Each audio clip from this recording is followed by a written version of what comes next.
Assalomu alaykum, bizdan kuzatib borayotgan xaridorlar, obunachilar. Xudo xolasa bugungi manzilimiz Sergeli tumani Xonobod Beruniy mahallasida bo'ladi. Xonobod Beruniy ko'chasini ko'pchilik biladi. Beruniy arkadan 300 metr kirganimizda yangi qurilgan 6 ta novostroyka uylarimizni obzor qilamiz. Uylarimiz 5 ta xona, 2 ta urinli, yerto'lasi umumiy seli yerto'la qilingan. Ko'chalarni mana ko'rsanglar bo'ladi. Mana shu keng katta ko'cha qoldirishgan, tupik ko'chada joylashgan bo'ladi. Bu ko'chalarni chiroyli qilib o'zlari asfaltdan chiqarib beramiz deyapti. 6 ta xonadan tushirilgan.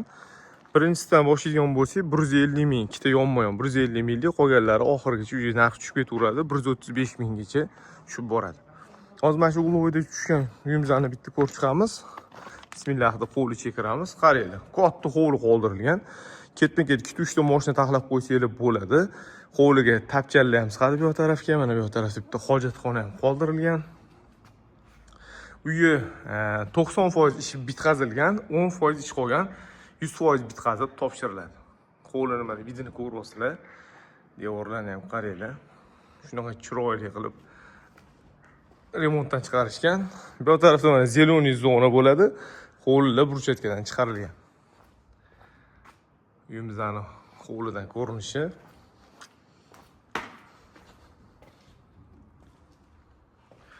Bismillah deb uy kiramiz.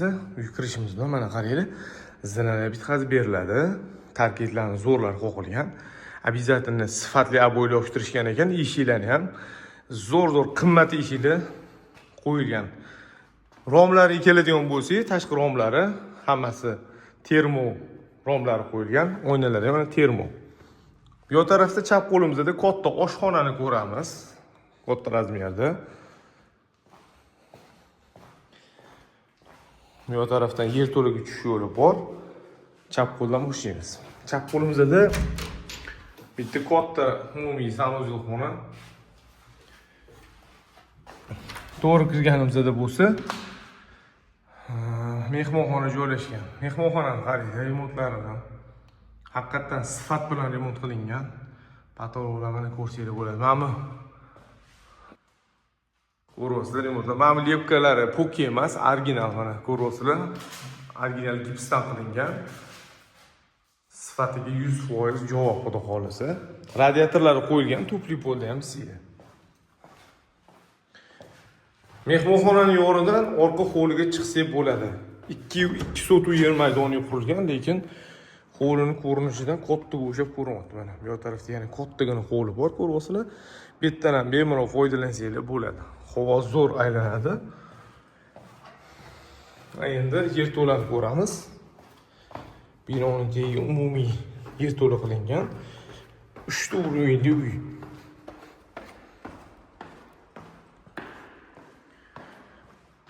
Qaranglar, patoloni balandligini qaranglar. Bu yerga bitta sport zal qo'yasizlarmi, o'tiradigan joy qo'yasizlarmi? Uy katyollari bu yerda joylashgan bo'ladi. Ko'ryapsizlar, binoning tagi umumiy yerto'la qilingan. Xudo xolasa olgan odam mazza qiladi. Bemalol foydalansa bo'ladi. 3 qavatli bino. Podvolda ham polniy aboylar yopishtirilgan. Hamma remontlar qilingan. Mana zinalari 100% bitkazib beriladi. Qolgan chalishlari ham bitkazib, xudo xolasa patkulush qilib topshiriladi. Endi mana oxirgi qavatimizga chiqib, yotoqxonalarni ham ko'rib chiqamiz. Uy qurilishiga degan pulni ayashmabdi. Sifatiga bemalol bo'yi kesin ko'rsin deyapti mana. Ko'ramiz. Oxirgi qavatimiz ham mana koridordan boshlanadi. O'ng qo'limizda birinchi yotoqxonani ko'ramiz. Hali svetlar qo'yilmagan. Bu tarafda bitta detskiy.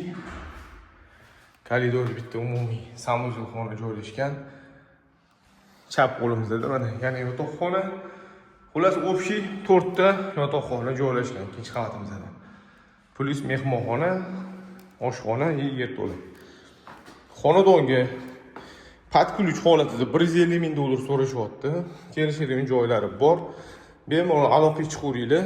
Egalari o'zingizlar egalari bilan savdolashib kelishsanglar bo'ladi. Обязательно bizni egalarning raqamini beramiz, o'zingiz savdolashib olaverasizlar. Salomat bo'linglar, Sergeli taraflardan mana shunaqa uchastka qidirganlarga tarqatib qo'yinglar, kelishadigan joyi bor.